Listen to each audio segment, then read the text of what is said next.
Bilingual, German-English, zweisprachig Deutsch-Englisch, first German, then English. Servus, grüß euch miteinander, ich bin's wieder, euer Lange. Heute einmal, ja, was macht man, wenn man selbst erhaltenes Lagerfeuer braucht und man kein großes Feuerschwert hat. Man nimmt das normale her.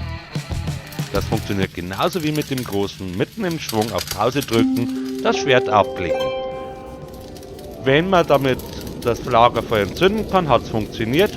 Ja und nein, wenn nicht, dann halt nicht. Dann muss man es nochmal machen. Servus folks, it's me again, Yulang from Bavaria, today with a little trick. So you wanna have a self-maintaining campfire, what you do without a great flame sword. You usually use a torch, but no, you can also use the small flame blade, as the normal one.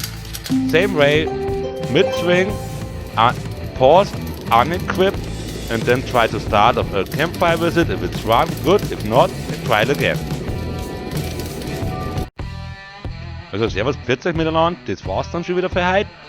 Nur noch eine ganz kleine Sache in eigener Angelegenheit. Bitte teilt es, bitte tut einen Daumen hoch und ein bisschen abonnieren, weil ich gebe es irgendwo gerade mit Heavy umeinander. War schön, wenn ihr ein bisschen mehr kriegen könnt, weil, naja, Freude mit allerweil. Auch ist eine Sache, dass ich jetzt momentan in der Arbeit wieder mehr zum Tor habe. Das habt ihr schon gesehen die letzten Wochen. So, es wird unregelmäßiger werden. Schaut einfach rein, ihr kriegt ja, wenn es mich abonniert, die Notifikation. Und ja, dann bis demnächst. Servus, grüß euch miteinander, euer Lange. So, that was it for today. And till next time, now only something for myself. Please share it.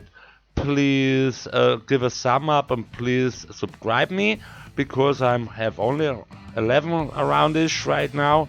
And everybody is happy when he got a little bit more subscriber. The next thing is that I'm a little bit busy right now in work. You may have recognized it the last weeks.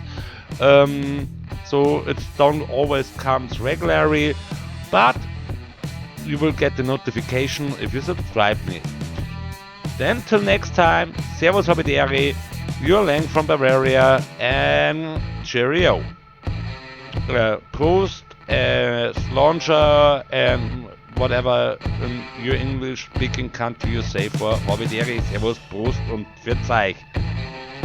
Servus from Bavaria.